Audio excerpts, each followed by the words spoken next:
अयोध्या के मार्गों पर डिजिटल रंगोली देखकर प्रसन्नचित हो रहे हैं राम भक्त। ಹಾಕಿರುವಂತ ಲೈಟ್ಗಳು, ಈ ಲೈಟ್ ಏನು ಇಷ್ಟು ಚಿಕ್ಕ ಲೈಟ್ ಇದೆ, ಇದ್ರ ಪ್ರಯೋಜನ ಏನು ಅಂತೀರಾ ಸರ್ಜಿ? ಈ ಪ್ರಯೋಜನ ಇಷ್ಟೇ, ಲೈಟ್ ಅಲ್ಲೇ ರಂಗೋಲೆ, ಲೈಟ್ ಅಲ್ಲೇ ರಂಗೋಲೆ, ಮೇಲ್ಗಡೆ ಒಂದು ಬಲ್ಬ್ ಹಾಕಿದ್ರೆ ಸಾಕು, ರಂಗೋಲೆ ಬಂದು ಕೆಳಗಡೆ ಭೂಮಿಗೆ ಅಪ್ಪಳಿಸುತ್ತೆ। ಡಿಜಿಟಲ್ ಡಿಜಿಟಲ್ ಡಿಜಿಟಲ್ ಇವ ಅಯೋಧ್ಯೆಯಲ್ಲೂ ಡಿಜಿಟಲ್।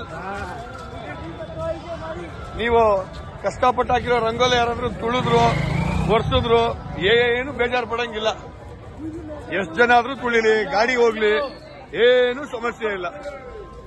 ಇದಲ್ವಾ ಹೆಂಗಸರಿಗೋಸ್ಕರ ಮಾಡಿರೋ ರಾಮರಾಜ್ಯ। रावेर शहरातील ग्रामदेवता गणपती मंदिराजवळील खोदलेल्या गटारीसाठीचा संघर्ष अखेर रावेरच्या इतिहासात एक गटार तयार झाली। 5-10 वर्षात रावेर नगरपालिकेने एक महान कार्य केले, त्याबद्दल सर्व अधिकारी, माजी नगरसेवकांचे, आमदार, खासदार, शासनाचे धन्यवाद।